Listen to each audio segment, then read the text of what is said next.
regulado por nuestra Constitución política es que le da demasiadas o amplísimas atribuciones al presidente de la República. Nuestra Constitución es una Constitución eminentemente caracterizada por un presidencialismo reforzado.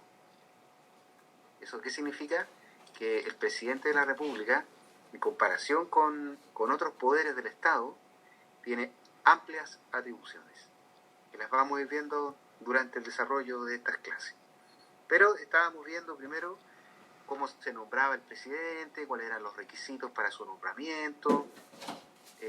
Vimos el tema de la vacancia respecto del presidente electo y habíamos dicho de que dependía del tiempo que le restara o que le quedaba al presidente de la República para ejercer su gobierno. Si le faltaban más de 2 años o si le faltaban menos de 2 años. Y ahora, por lo tanto, esos eran los impedimentos absolutos. Y quedamos en el impedimento temporal. En el impedimento absoluto, vamos a ver ahora, impedimento absoluto del presidente de la República en ejercicio. Es decir, el impedimento que le puede suceder o le puede ocurrir al presidente de la República que actualmente está ejerciendo sus funciones. Y esto está regulado en el artículo 29 de la Constitución, en su inciso séptimo. Entonces, lo vamos a ir leyendo aquí. Nos vamos al artículo 29 y dice: si faltaren más de 2 años para la elección, el mismo caso que la vacancia del presidente electo, también en este caso respecto al presidente en ejercicio, se distingue si es que existen o faltan 2 años para el término del periodo presidencial o antes de los 2 años. Y en el primer caso, si faltan más de 2 años para la elección, el vicepresidente de la República, dentro de los primeros 10 días de su mandato, convocará a elecciones. ¿Ya? Entonces ahí se convoca a elecciones porque faltan más de 2 años más de 2 años del término del periodo presidencial. Por el contrario, en el segundo caso, si faltan menos de 2 años para el término del mandato del presidente en ejercicio, sucede la misma situación que vimos en el caso anterior. El Congreso Pleno es el encargado de elegir al sucesor en el cargo. La elección por el Congreso será hecha dentro de los 10 días siguientes a la fecha de la vacancia y el elegido asumirá su cargo dentro de los 30 días siguientes. Todo de conformidad con el artículo 29. Entonces se reúne acá el Congreso Pleno por la mayoría absoluta de los senadores en ejercicio, o sea, establece un quórum, una cantidad de votos bien alta, porque es el Congreso Pleno, por mayoría absoluta de los senadores y diputados en ejercicio, y la elección será hecho dentro del plazo de 10 días a la fecha de la vacancia, y el elegido asumirá su cargo dentro de los 30 días siguientes. Y en ambos casos, tratándose de la vacancia del presidente en ejercicio, previa consulta del Tribunal Constitucional. Entonces yo les decía la clase pasada que nuevamente aquí también esta Constitución se caracteriza porque le da atribuciones también al Tribunal Constitucional durante todas las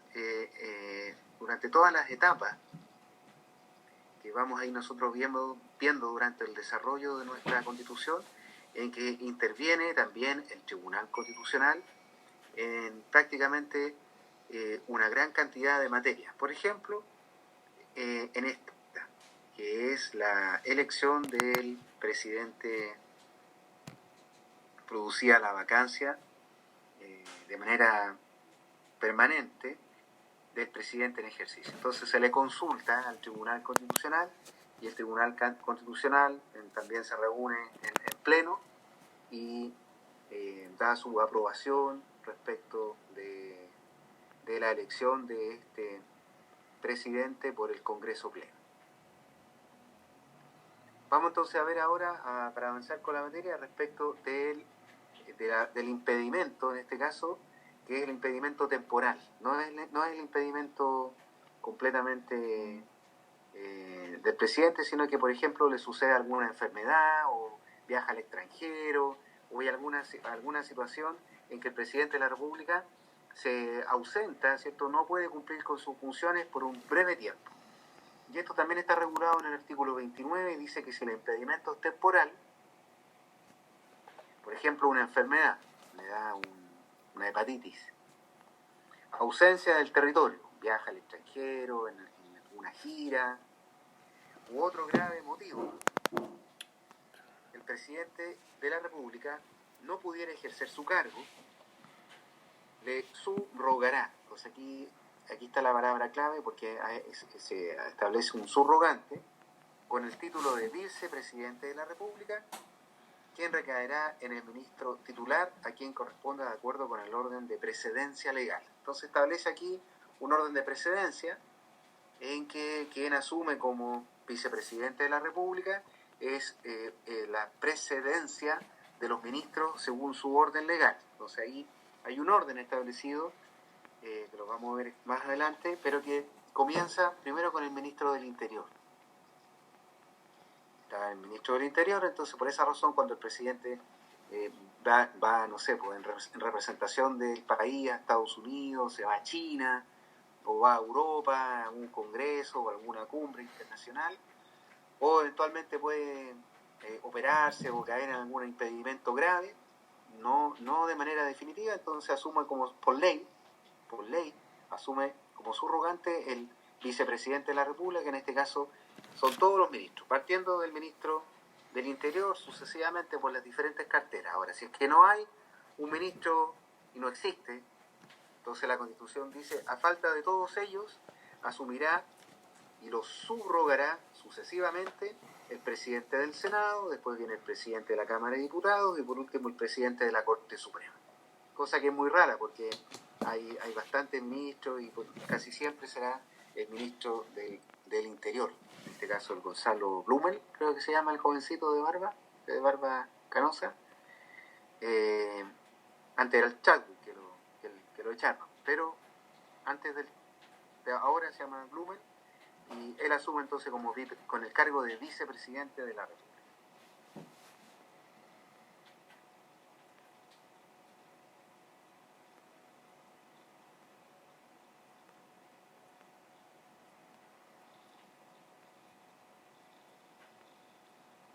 Bien, no creo que sea más necesario ver las otras situaciones porque son iguales a las anteriores.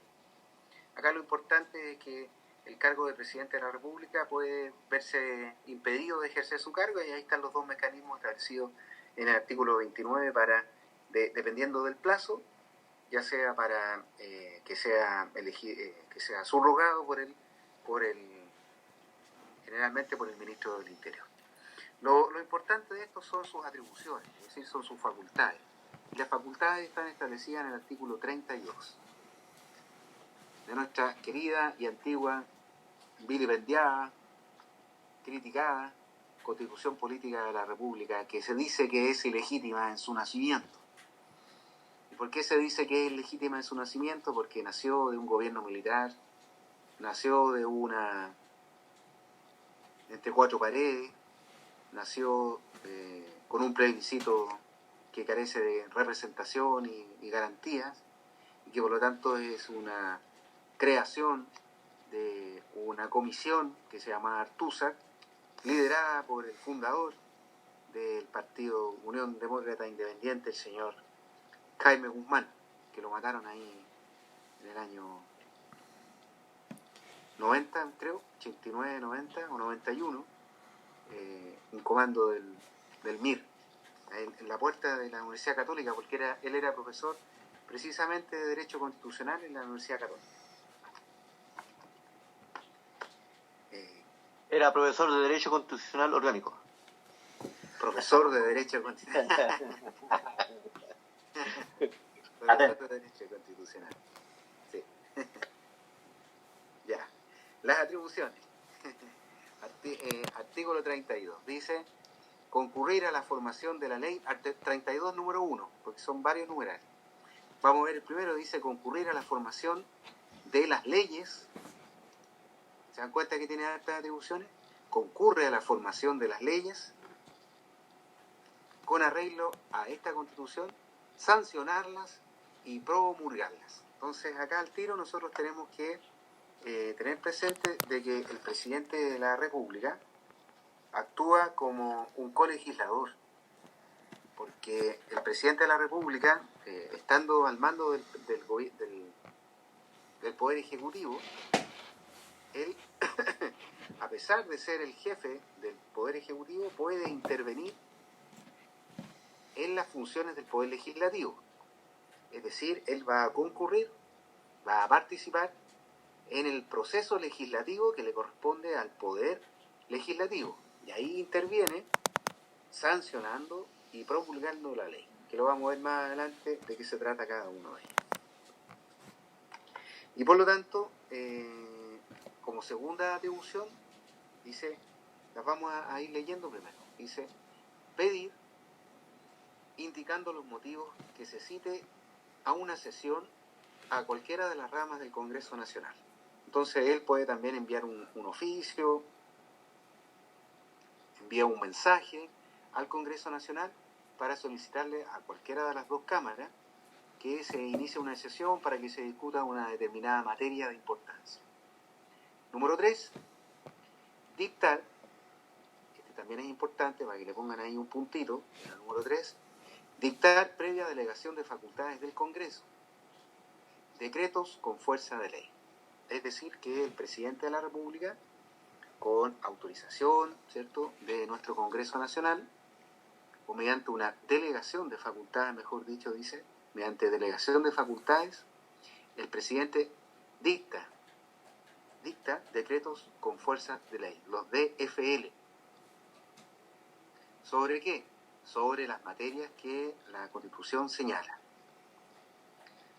Número 4, lo que va a suceder ahora en octubre con el plebiscito constitucional. Número 4, puede convocar a plebiscito en los casos del artículo 128. Si nos vamos al artículo 128,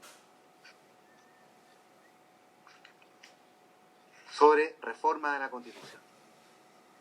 Número 6, ya aquí dice, ya esto ya es lo máximo, dice, el presidente de la República, número 6, ejerce la potestad reglamentaria en todas aquellas materias que no sean del dominio legal.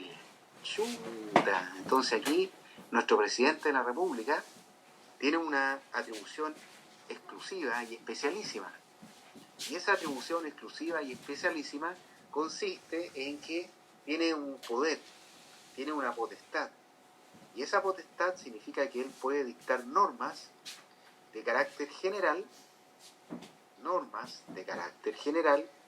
que son aplicables a todas las personas sobre diferentes materias que no sean materias de ley. Entonces ahí están los decretos, los reglamentos, las circulares, las instrucciones que permiten el gobierno y la administración del país. Sin perjuicio, dice, de la facultad de dictar los demás reglamentos, decretos e instrucciones que crea convenientes para la ejecución de las leyes. Número 7. Como es un presidente, un superpresidente, y se pone aquí las S de superpresidente, nombra y remueve. Yo te nombro o te remuevo a su voluntad a los ministros de Estado, a los subsecretarios, a los delegados presidenciales regionales. Los delegados presidenciales regionales son los CEREMI, ¿cierto? Acá en Arica, por ejemplo, el CEREMI de Salud, el CEREMI de Educación, el CEREMI de Justicia, el Ceremi de Minería, el Ceremi de Gobierno, etc. Y los delegados presidenciales provinciales. Entonces él tiene la facultad de nombrar y de remover a los colaboradores políticos. Se les denomina colaboradores políticos, a estos ministros, subsecretarios, etc. También en el número 8 puede designar a los representantes de nuestro país en el extranjero. Entonces, por ejemplo, designa al ex ministro del Trabajo embajador en Estados Unidos. Entonces, tiene la facultad en el número 8 de designar a los embajadores y los ministros diplomáticos y a los representantes ante los organismos internacionales. Entonces, por ejemplo, hay un representante del país en la ONU, hay un representante en la OEA, hay un representante en la Organización Internacional del Trabajo, la OIT. Entonces, todos estos representantes son nombrados por el presidente de la República y los puede nombrar, remover, cambiar, eliminar, etc. ¿Por qué razón el número 7 y el número 8, el presidente tiene esta facultad para poder nombrarlos y removerlos cuando él estime conveniente? Porque son de su exclusiva confianza. Número 9. Nombra al Contralor General de la República. Importantísimo, porque el Contralor General de la República es el jefe del servicio que se llama Contraloría General de la República, y esta Contraloría es la que ejerce el control de legalidad de todos los actos de los órganos del Estado. Todos los órganos del Estado, ¿cierto?, cualquiera que sea, dicta actos administrativos para poder cumplir su función. Los nombramientos de los funcionarios, los retiros de los funcionarios, los decretos de minería, todo acto administrativo que emane de un órgano de la administración del Estado pasa por un filtro de legalidad de la Contraloría General de la República. Y el jefe del servicio, que es el Contralor, el señor Bermúdez, uno peladito, esto que ustedes no han visto, ese es nombrado por el presidente de la República. Número 10, nombra y remueve a los funcionarios que la ley denomina como de su exclusiva confianza y provee los demás empleos civiles de conformidad a la ley. Número 11, concede las jubilaciones, los retiros, los montepíos y las pensiones de gracia con arreglo a las leyes.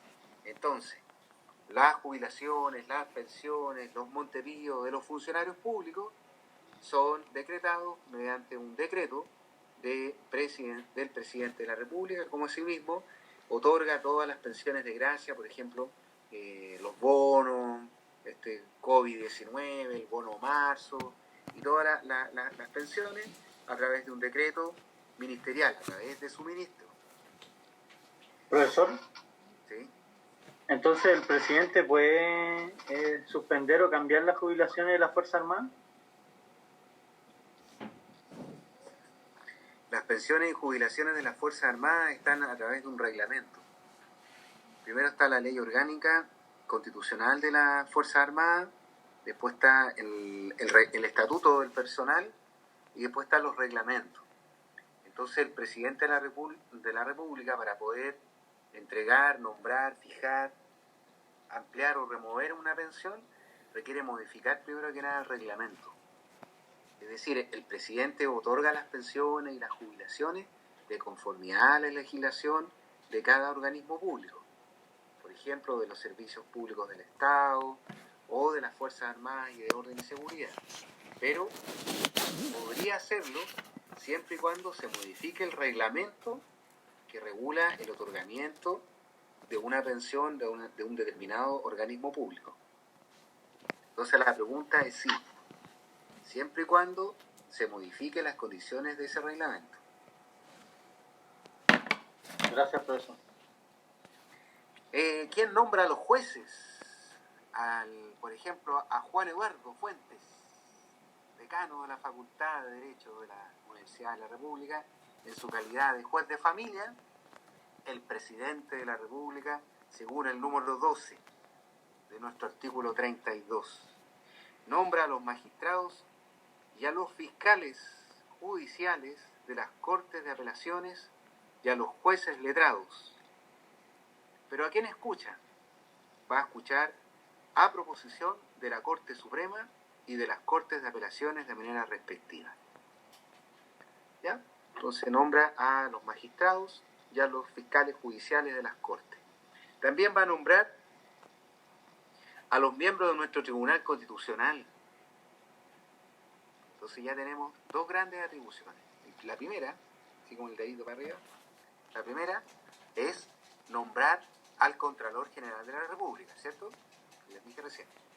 Y también nombra a los miembros del Tribunal Constitucional, que son los órganos más importantes de las bases de nuestra Constitución, porque son órganos importantísimos que establecen las bases de nuestra organización política, la Contraloría General de la República, imagínense, y también nuestro Tribunal Constitucional, que vela por la legalidad de las leyes y un montón de otras atribuciones.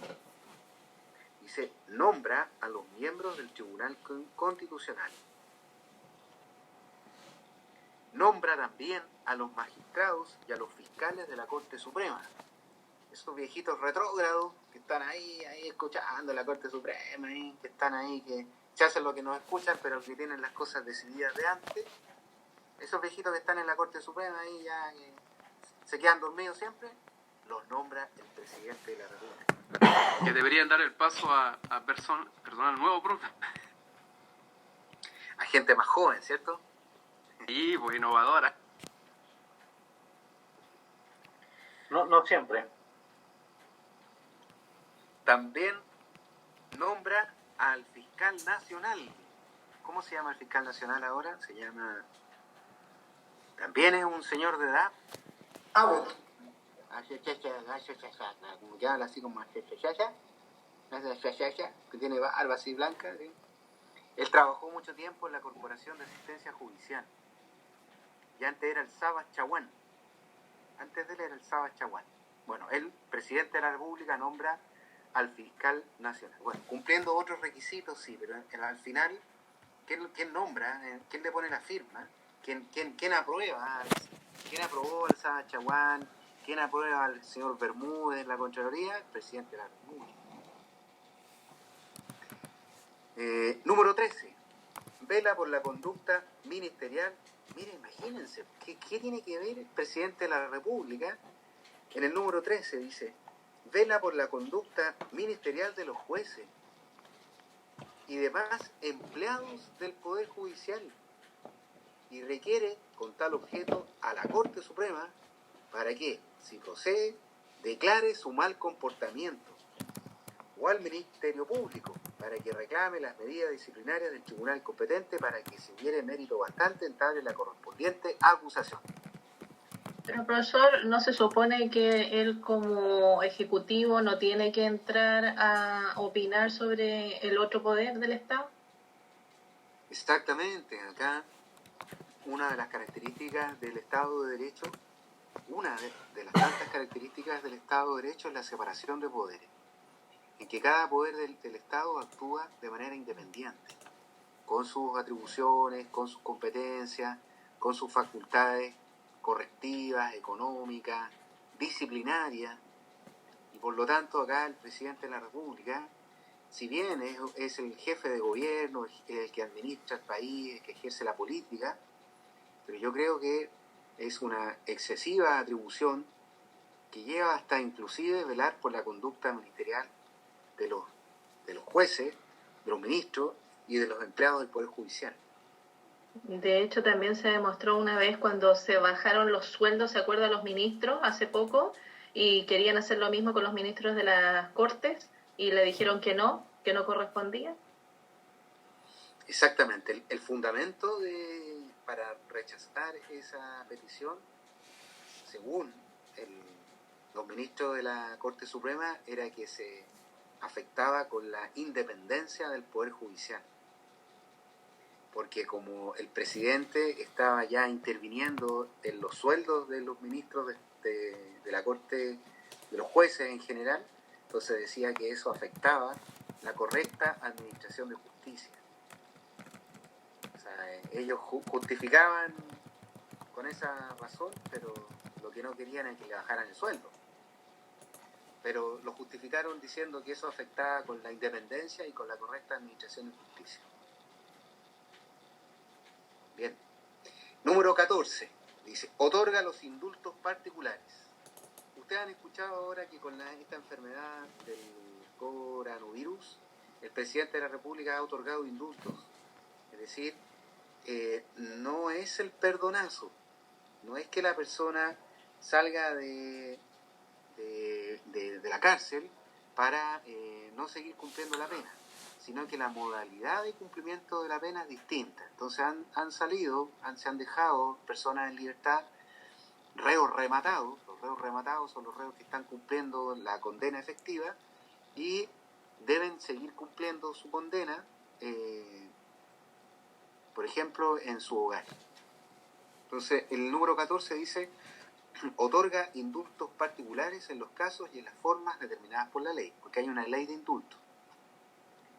El indulto será improcedente en tanto o cuando no se haya dictado sentencia ejecutoriada.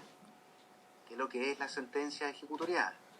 La sentencia ejecutoriada es aquella sentencia que respecto de la cual ya no procede ningún recurso.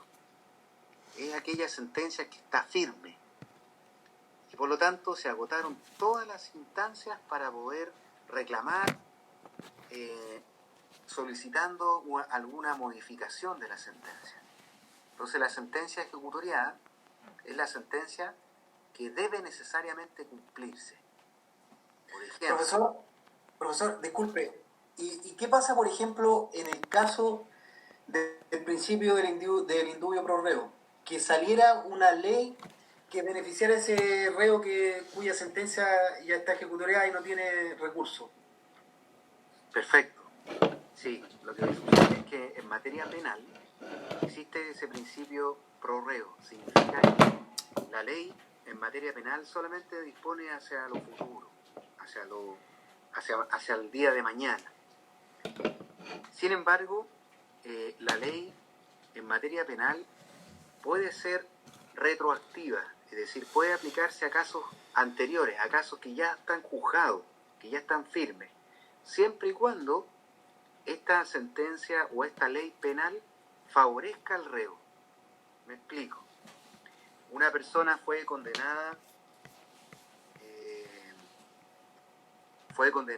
por duelo, ¿ya? Pongamos el delito de duelo.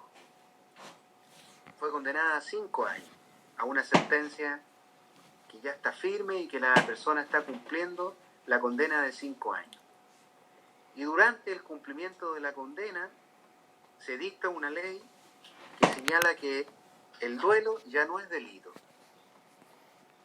Entonces esa ley se puede aplicar a los casos anteriores a su entrada en vigencia, porque esa ley beneficia a todos los condenados por duelo, porque ahora el duelo ya no es delito. Pero ese caso es un principio especialísimo en materia penal. Y este caso es el caso del indulto, en que el presidente de la República, acogiéndose a los requisitos establecidos por la ley de indulto, dice, mire, esta persona que está condenada, que está rematada y que está cumpliendo la condena, yo lo voy a indultar para que la condena la cumpla no en la cárcel, no en prisión, y lo voy a dejar libre para que cumpla la condena de otra forma, con otra modalidad, en otro lugar o de otra manera. Ese es el indulto particular. Uno de los requisitos del indulto es que existe una sentencia que está firme, ¿cierto? Que la persona esté cumpliendo la condena, que esté preso. Por eso dice que se haya dictado sentencia ejecutoriada durante el proceso judicial. ¿Bien? ¿Se entiende? Ese es el número 14. ¿Alguna pregunta, alguna duda, algún aporte? Yo creo que está claro. En la parte penal es hacia el prorreo, ¿cierto? Siempre y cuando beneficie al imputado, si es que hay una ley nueva, se toma la ley más favorable en el caso de una pena. Exactamente. Pero al contrario, si se dicta una ley que le eleva la condena, dice ahora, mire, el delito de duelo ya no va a tener 5 años, va a tener 20 años. Entonces esa ley no se aplica, porque solamente se aplica a los casos anteriores, siempre y cuando lo beneficie. Pero si lo agrava, no se aplica, porque la ley penal siempre se aplica hacia el futuro. La ley penal es irretroactiva, no se puede aplicar hacia atrás, salvo que beneficie a la persona.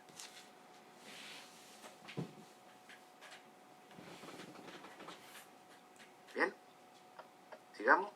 Listo. Número 15. ¿Qué otra atribución tiene el presidente de la República? Nuestro presidente de la República, en el número 15, representa al Estado en el exterior.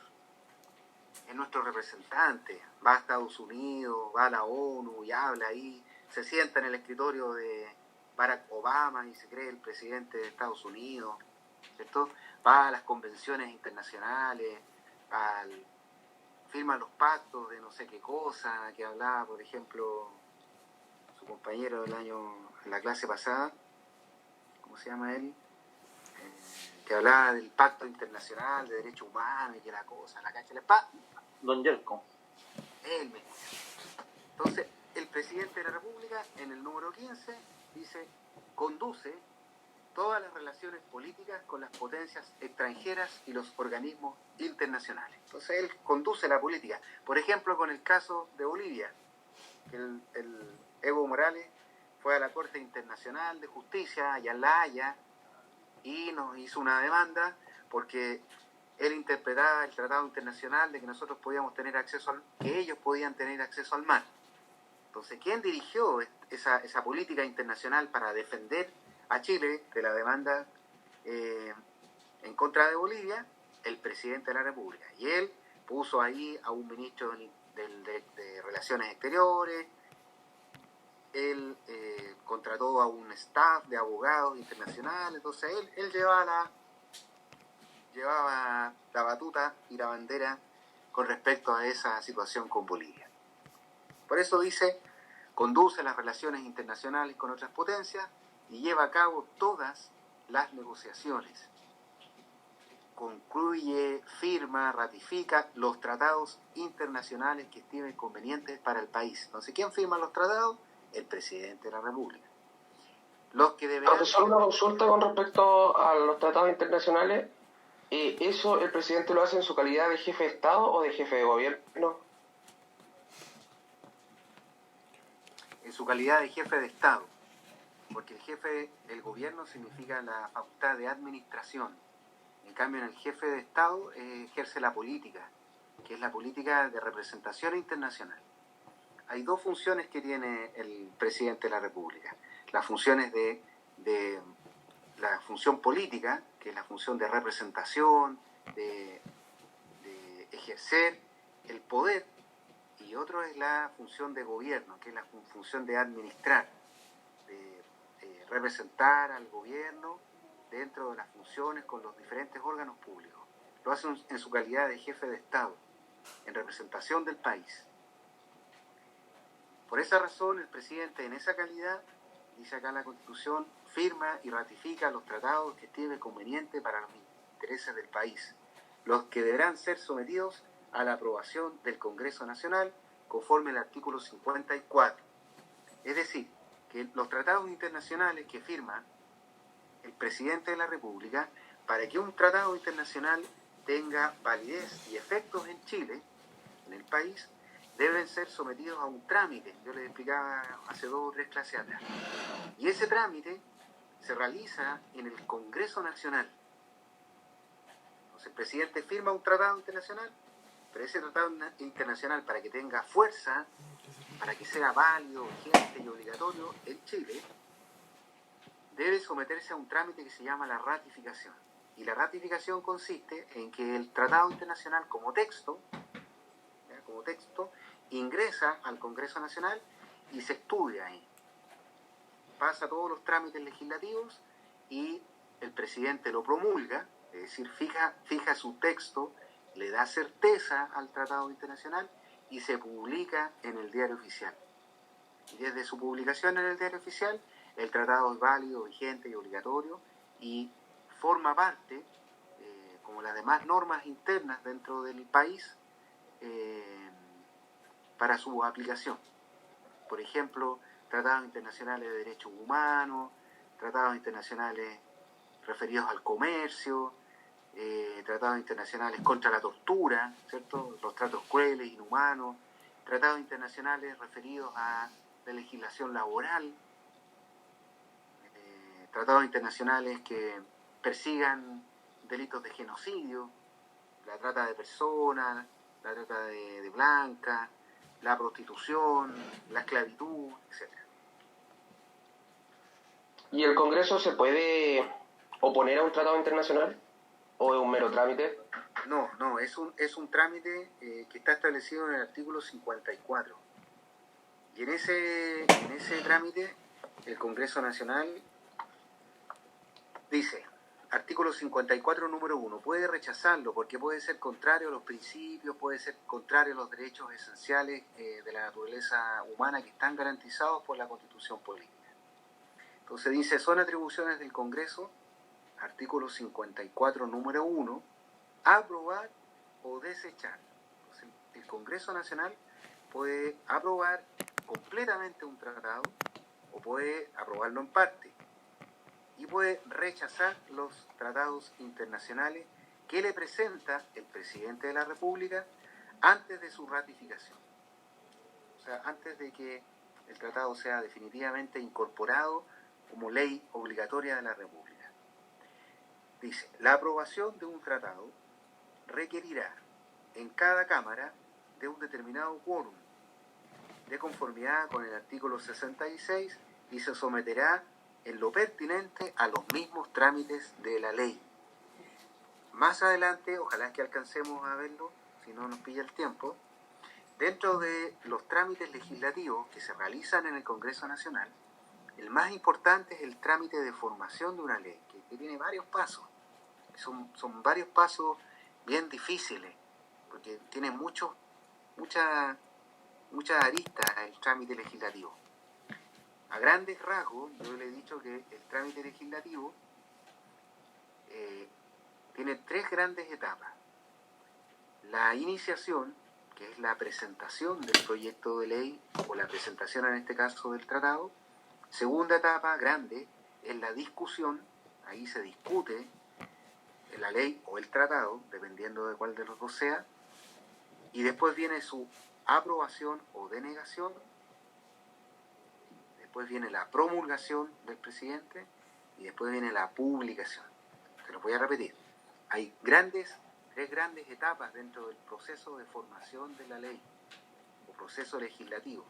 Lo mismo para un tratado, es la presentación o iniciación, que se presenta el proyecto de ley o el tratado, la discusión en las diferentes cámaras, la aprobación o rechazo, entonces se aprueba o se rechaza, y ahí se puede vetar, volver a discutir, etcétera, pero esta es una gran aprobación o rechazo, la promulgación que hace el presidente de la República y la publicación en el diario oficial. Entonces esos trámites se realizan en el Congreso Nacional previa discusión de todos los diputados y senadores, y por lo tanto los diputados y senadores pueden decir, no, pues sabe que este tratado que firmó el presidente de la República es un tratado que atenta contra el comercio, es un tratado que regula materias que ya están reguladas por otra ley y por lo tanto es incompatible con las normas internas del país, y por lo tanto lo aprobamos a mitad. Le sacamos este artículo. O dicen, no, ¿sabe qué? Lo aprobamos en su integridad porque es un excelente tratado, hizo una buena gestión internacional nuestro presidente. Entonces se somete a los trámites legislativos. Y los trámites legislativos, como ustedes saben, puede salir una cosa completamente distinta. Por ejemplo, en el control de identidad. Entró un proyecto de ley de control de identidad y al final salieron 2 controles de identidad distintos, porque en el Congreso se discutió otra cosa y salieron 2 controles de identidad que eran una cosa completamente distinta al proyecto de ley donde había un control de identidad. Pero buena pregunta, Eduardo, ¿cierto? Sí, profesor, lo otro aquí en el tratado, bueno, hablando solamente del tratado internacional, es más o menos parecido el tema de la ratificación y todo el tema con respecto al proceso de formación de la ley, pero aquí interviene el Tribunal Constitucional para ver si este tratado se acopla a nuestras normas constitucionales. Sí, también. Dentro dentro de las funciones que tiene el Tribunal Constitucional también es velar por la constitucionalidad del tratado, porque precisamente la función del Tribunal Constitucional es revisar, velar que todas las normas que al final van a aplicarse en nuestro ordenamiento jurídico no sean contrarias a la Constitución y a la ley. Y por lo tanto el Tribunal Constitucional interviene antes de la promulgación e interviene después de la promulgación que hace el presidente de la República. Entonces es una buena observación, porque el Tribunal Constitucional también dentro de sus funciones son las de velar por la constitucionalidad de la ley y de los tratados internacionales, obviamente. Sí. Bien. Entonces estamos en la 15, 16, y aquí entramos en otra materia que es que habíamos visto que el presidente de la República tenía las funciones dentro de sus funciones era de velar por el orden público. ¿Se acuerdan que habíamos visto eso? Entonces en el número 16 dice: designa y remueve a los comandantes en jefe del Ejército, de la Armada y la Fuerza Aérea y al general director de Carabineros de conformidad con el artículo 104. Entonces él nombra y remueve también a su entera disposición, por decirlo así, a los comandantes en jefe de la Fuerza Armada y al general director de Carabineros de Chile. Y dispone los nombramientos, aquí hay una cosita bien importante, dice: dispone los nombramientos, los ascensos y los retiros de los oficiales de las Fuerzas Armadas y de Carabineros de conformidad con el artículo 105. Entonces, todos los oficiales que integran la planta institucional, su nombramiento, el ascenso y el retiro es dispuesto mediante un decreto supremo que emana del presidente de la República. Dentro de las Fuerzas Armadas y ¿sí?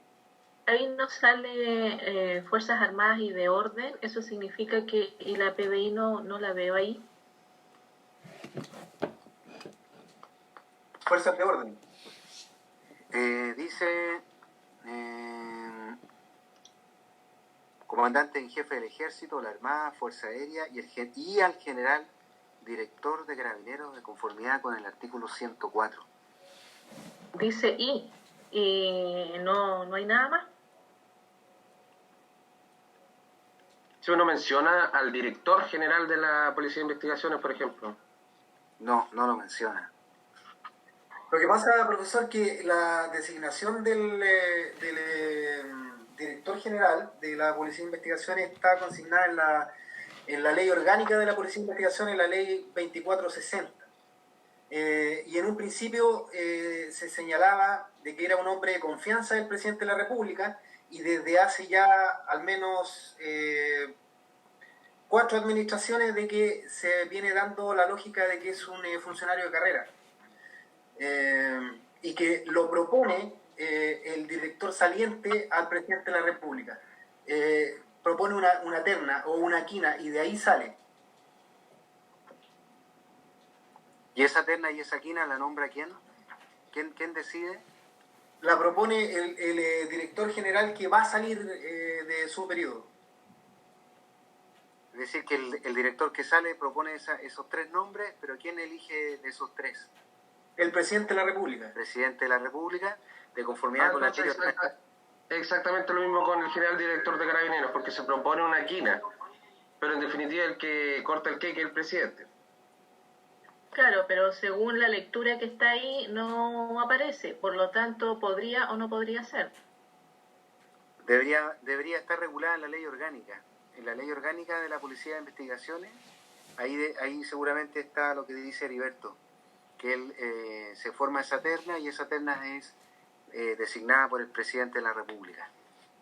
Exacto, es la ley orgánica, el decreto 2460.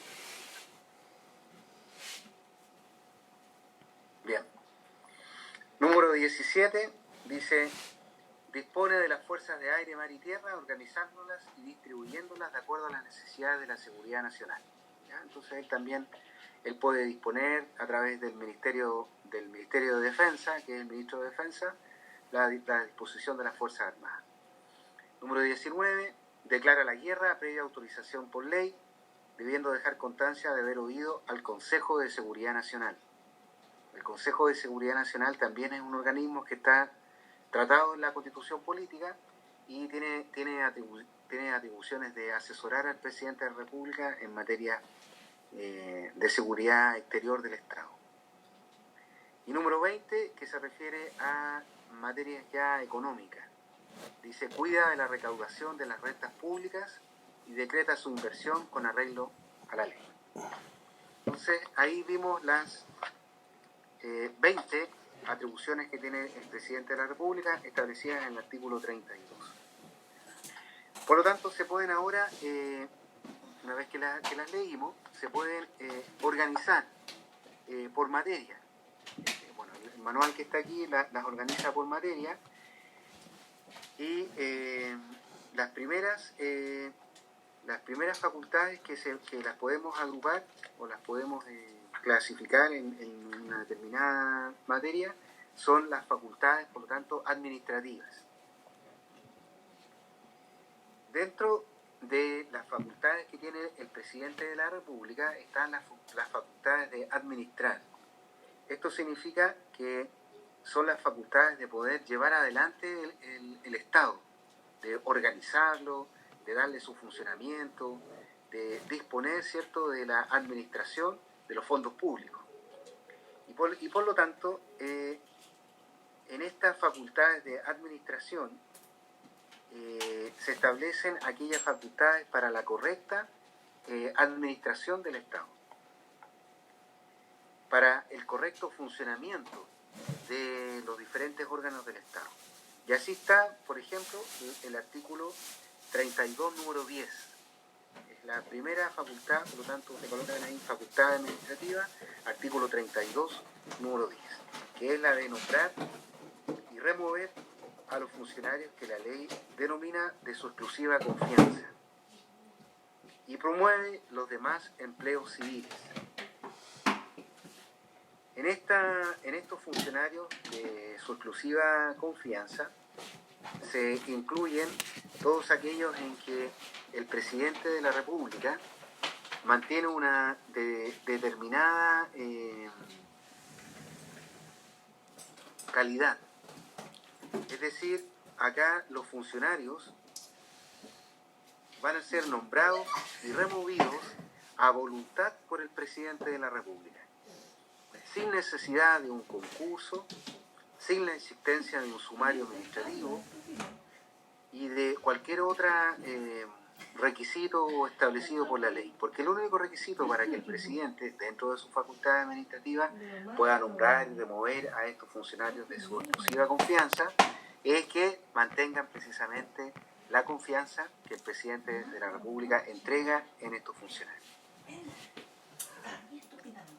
Por ejemplo, se refiere a todos aquellos jefes de servicio y directores superiores directivos establecidos por la ley. Pero no solamente están estos funcionarios de su exclusiva confianza del presidente de la República, sino que también están los establecidos en el artículo 32, número 7, que se refieren a aquellas autoridades, más bien, o colaboradores políticos cercanos, del artículo 32, número 7, que es la segunda facultad administrativa.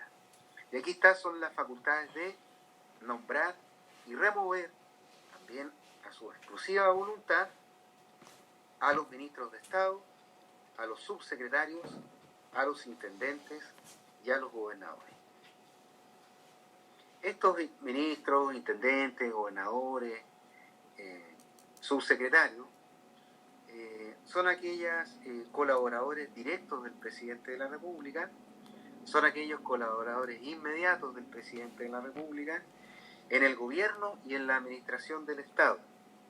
Y por lo mismo, como son sus colaboradores directos, son de su exclusiva confianza, el presidente sin ninguna fundamentación, solamente porque pierde la confianza, puede hacer un cambio, por ejemplo, un cambio de gabinete, cambiar a un ministro de una cartera a otra, removerlo, nombrarlo, cambiar a un subsecretario, un intendente, a un gobernador, porque miren, no está haciendo bien su trabajo, porque en realidad las metas que se le entregaron no son las que se están cumpliendo, y por lo tanto él, dentro de sus facultades de administrar y de llevar adelante la función del gobierno, o del país, más que nada, del Estado, tiene esta atribución. ¿Los notarios igual son de confianza del presidente? No, ¿Nombrados por él? No, los notarios son nombrados por el presidente, pero no son de su exclusiva confianza. Los notarios cumplen requisitos y van a un concurso, van a una terna otorgada por la Corte de Apelaciones respectiva, y son cargos más bien inamovibles. Los notarios están hasta que cumplan 75 años de edad. ¿Dónde está regulado esta atribución o facultades administrativas de renovar a los funcionarios de su exclusiva confianza? Está también en el artículo 24 de la Ley Orgánica Constitucional de Bases Generales de la Administración del Estado. Dice, por ejemplo, los jefes superiores serán los subsecretarios, quienes tendrán el carácter de colaborador inmediato de los ministros. Les corresponde coordinar la acción de los órganos y de los servicios públicos, actuar como ministros de fe y ejercer la administración interna del ministerio y cumplir las demás funciones que le señala la ley. Los intendentes, por su cargo, por su parte, son aquellos que representan al presidente de la República para el cumplimiento de sus funciones en la región. Y los gobernadores, de conformidad con el artículo 116, son aquellos que representan también al presidente de la República en la provincia.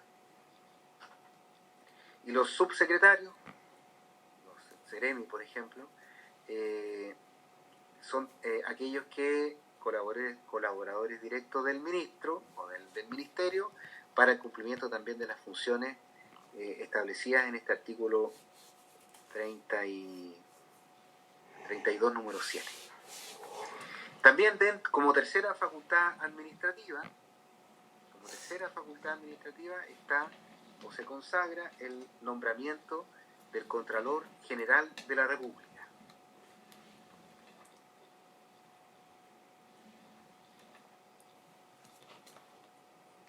En este caso, de conformidad con el artículo 32, número 9, es una atribución especial del Poder Ejecutivo. Su designación es sometida a ratificación por el Senado, el cual deberá aprobar la propuesta del presidente de la República por los 3/5 de sus miembros en ejercicio. Entonces el presidente, ¿cierto?, propone un nombre. Ese nombre debe ser ratificado por el Senado con un quórum determinado, y su cargo durará 8 años, no pudiendo ser designado para el periodo siguiente.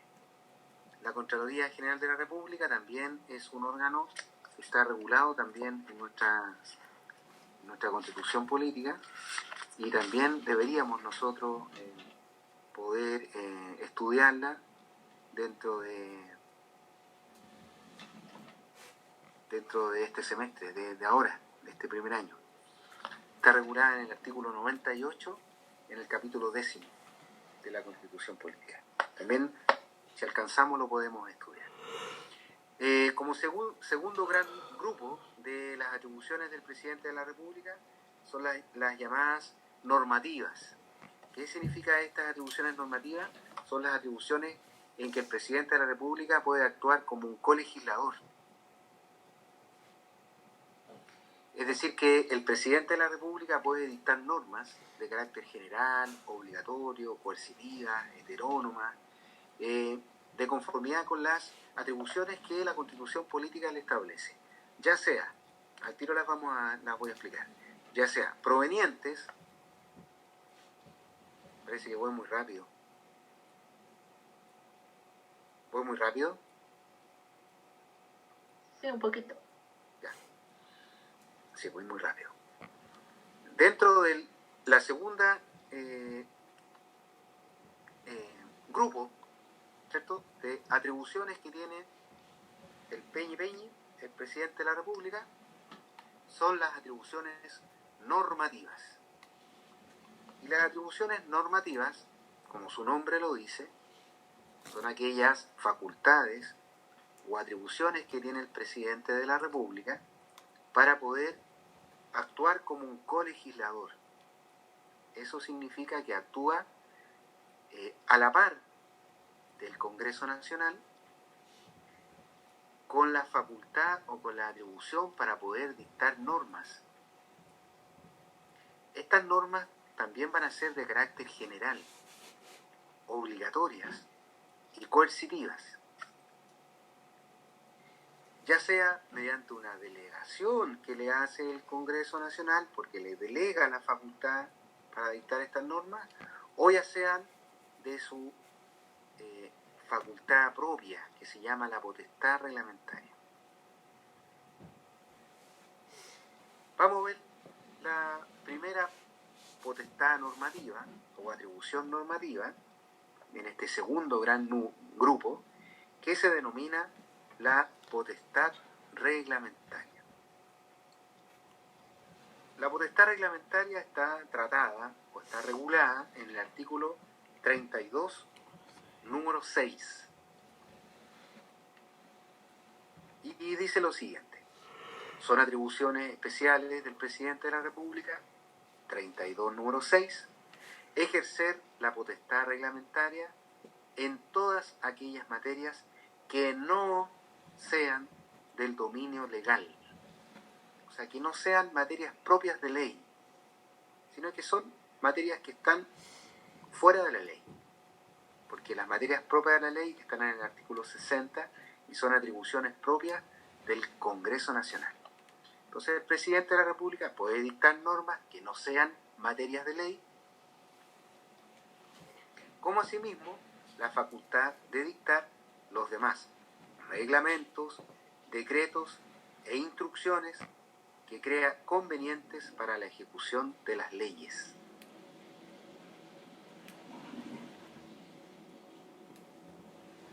Esta atribución, que está en el artículo 32, número 6, se entiende como la facultad de dictar resoluciones.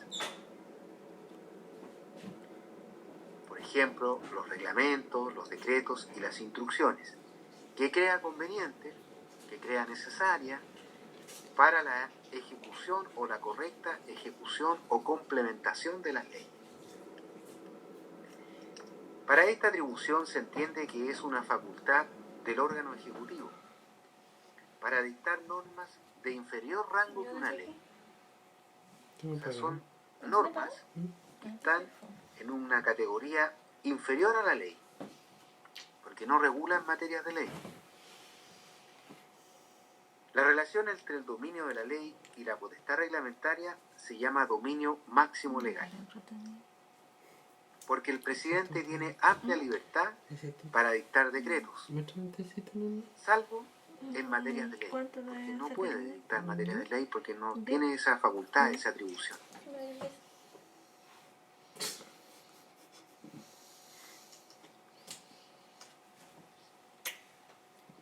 Esta potestad reglamentaria es una facultad que aparece muy fortalecida en el texto constitucional y que fue agregada para que el presidente de la República actúe como un colegislador del Congreso Nacional.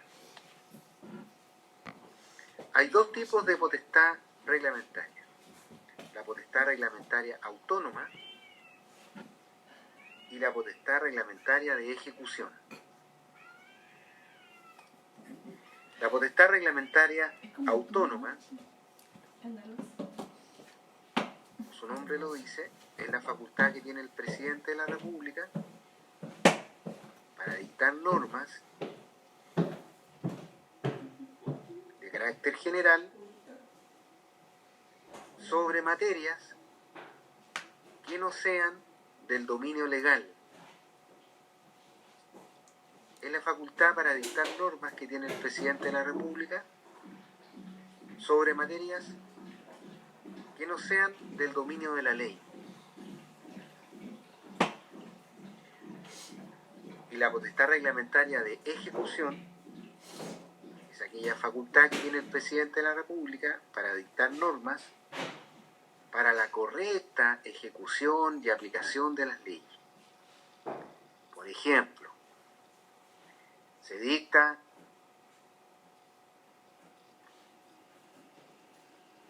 la ley de drogas, ¿cierto? Que es la ley 20.000. Esa ley de drogas es una ley que regula materias exclusivas de ley y por lo tanto emana del Congreso Nacional. Pero el presidente de la República dictó un reglamento que complementa a la ley. Y ese reglamento se llama Reglamento de la Ley de Drogas. Entonces, todo lo que no está regulado en la Ley de Drogas, todo lo que la Ley de Drogas no dice, todo lo que a la Ley de Drogas le falta, lo dice el reglamento que lo complementa, que complementa la Ley de Drogas. Entonces, por ejemplo, en el artículo 1 de la ley dice que es delito consumir sustancias psicotrópicas y sustancias ilegales. Entonces, en el reglamento está el listado de todas las sustancias que se consideran ilegales. La marihuana, la anfetamina, todas las INA y todo, es un listado grande.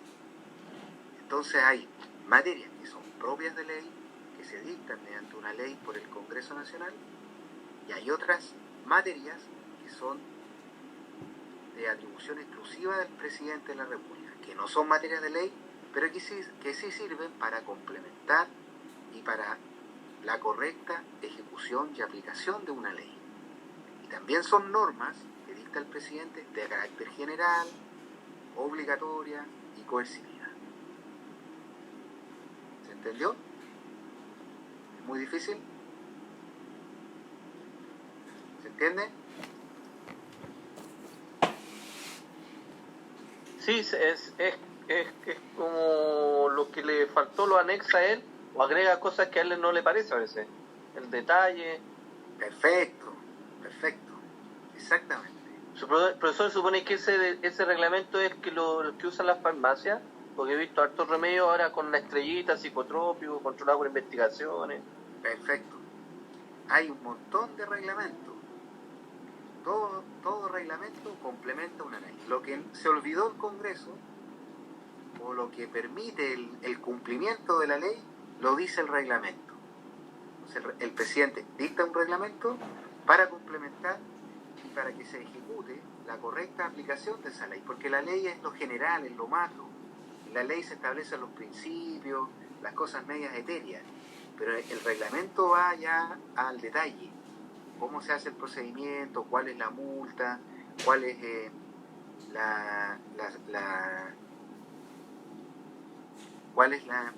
es que Adriana se ríe y me desconcentra. No sé por qué, me desconcentra. El reglamento es como la letra chica. Es la letra chica, exactamente. Y que me desconcentra. ¿Tiene sueño la Adriana? Entonces en el reglamento es aquella norma de carácter general que sirve y que complementa para la correcta ejecución y aplicación de la ley. ¿Quién puede hacer esos reglamentos? ¿Solo el presidente o alguien más? No, los ministerios. ¿Los ministerios? El ministro. Por ejemplo, se dicta la ley de minería. Ya. Se dicta la ley de salud. Entonces, el Ministerio de Salud, el Ministerio de Minería, el Ministerio de Transporte. Entonces, todos los ministerios están a la cabeza por el presidente de la República. Entonces todos los ministerios dictan los reglamentos que complementan la ley. Cada ministerio va a dictar un reglamento dentro de su competencia que va a ir complementando la correcta aplicación, funcionamiento, ejecución de las leyes, porque las leyes establecen los principios generales. Claro, por ejemplo, ahora con la crisis que estamos pasando, le han pedido a varios ministerios que creen alguna ayuda para la población. Entonces ellos tienen que sacar determinadas leyes, proyectos adelante y tienen que ir con la venia del presidente. De hecho, usted explicaba también que en algún momento cuando se genera perfectamente una ley por un ministerio, el presidente la firma con el ministro de esa cartera. Exactamente. Ahora, la propia ley señala dentro de sus artículos que se va a dictar un reglamento complementario de la misma ley. Dentro de la propia ley se señala que se va a dictar un reglamento que la complemente para su correcta aplicación y ejecución. Entonces, la misma ley dice, mire, el ministerio tanto va a dictar una ley que me va a complementar a mí como ley, porque yo no puedo ir y regular todos los aspectos. Entonces, como yo solamente doy las bases y la estructura general, la misma ley dice, mire, se va a dictar un reglamento que va a complementar lo que yo no digo. Lo que yo no digo lo va a decir el reglamento. Y esa atribución se denomina potestad reglamentaria porque emana del presidente de la República a través del ministerio respectivo, porque va con la firma del ministro respectivo de cada cartera, de cada materia. Ahora, aparte de que el presidente pueda dictar estas normas de carácter general, de carácter obligatorio, que se llama la potestad autónoma o la potestad de ejecución, también el presidente de la República, dentro de su potestad reglamentaria, tiene la facultad de dictar ciertas normas. Y esas normas se denominan decretos, reglamentos, ordenanzas, instrucciones y circulares. ¿Ya? Vamos a ver solamente los decretos para terminar. Entonces, dentro de la potestad reglamentaria, aparte de el presidente de dictar estas normas de carácter general, existen diversos tipos de normas que el presidente de la República dicta en el ejercicio de esta potestad reglamentaria. Y el primer gran grupo de normas que el presidente de la República dicta en esta facultad se denominan los decretos. Los decretos son normas de carácter general, que son vinculantes, o sea, son obligatorios, y que se dictan en materias que no son materias de ley. Y de acuerdo a su origen se encuentran diversos tipos de decretos en cuanto a su origen. Por ejemplo, se encuentran o podemos entender los decretos supremos.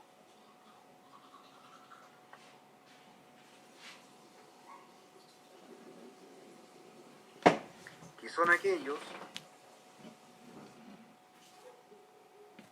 que emanan directamente del jefe de Estado, es decir, que emanan directamente del presidente de la República, y cuyo objeto es la ejecución de las leyes.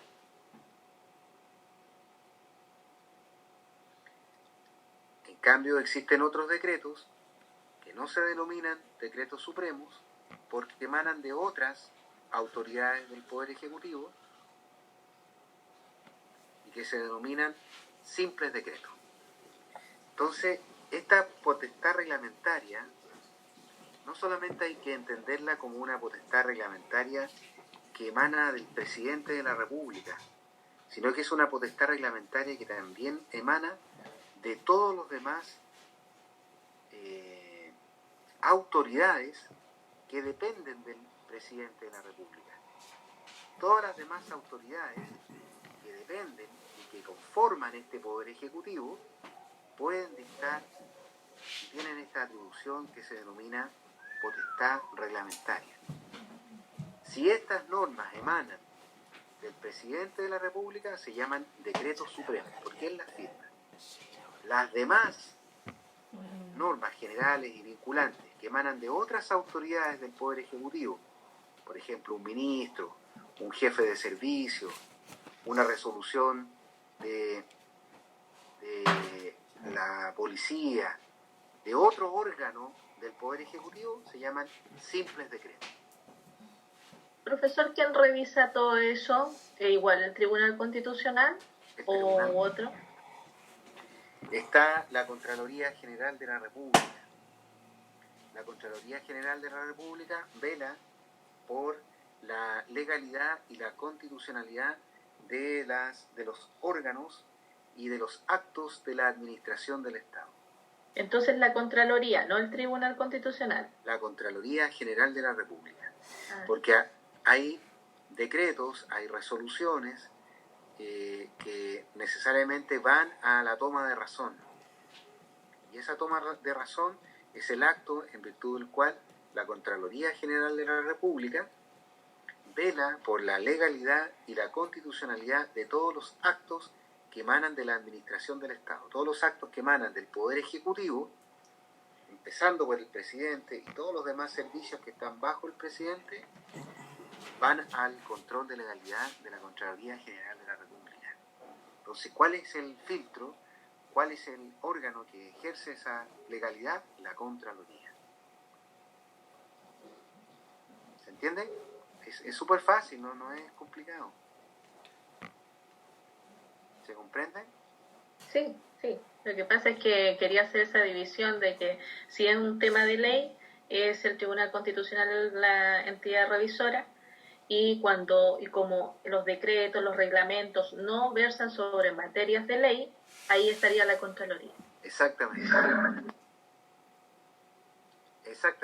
eso es lo correcto.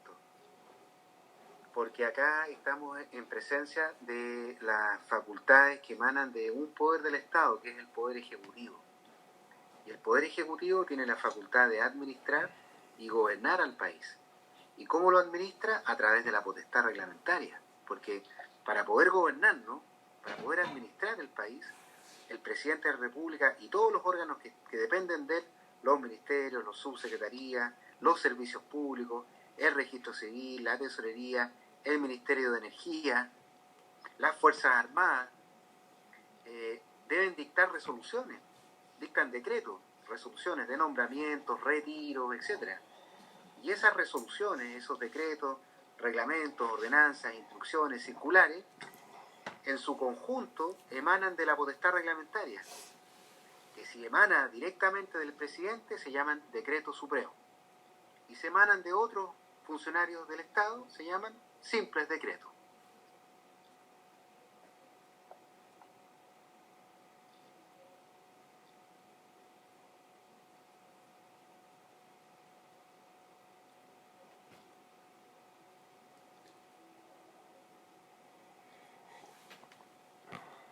Estas normas, que se llaman decretos, deben entenderse como aquellas normas que están subordinadas a la Constitución y a la ley.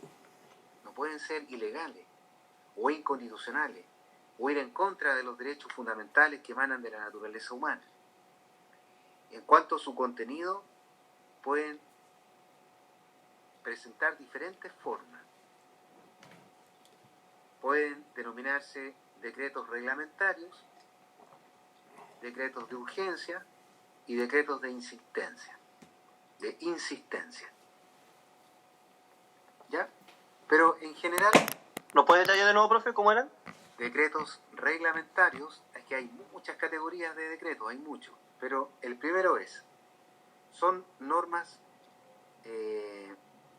deben entenderse estas normas como cuerpos normativos, o sea, tienen una fuerza de norma, son vinculantes, emanan de la potestad reglamentaria del presidente de la República como es el mismo de otros órganos y servicios públicos.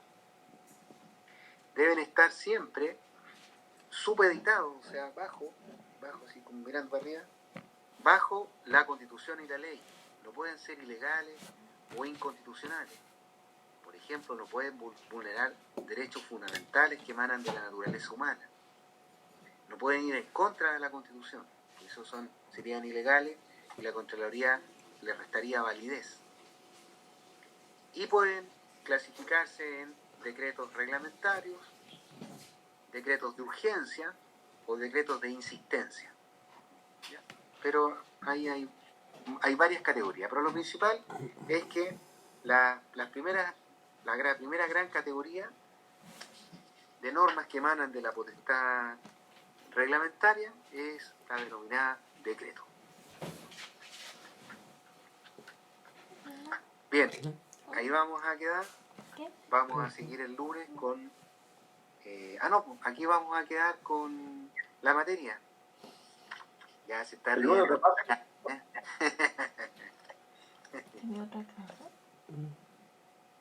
Vamos a quedar aquí porque acá vamos a parar porque el día lunes vamos a empezar a repasar las materias de la prueba. Estupendo, profe. Y la materia de la prueba es Genial. Del artículo 1 al artículo 18. Ahí vamos a ver las bases de la institucionalidad y la nacionalidad y ciudadanía, como asimismo la ley 18.880, la ley de conductas terroristas y la ley de la probidad y la publicidad, que es la ley 20.285, me parece que es, la ley de transparencia. Y hemos avanzado hasta el artículo 32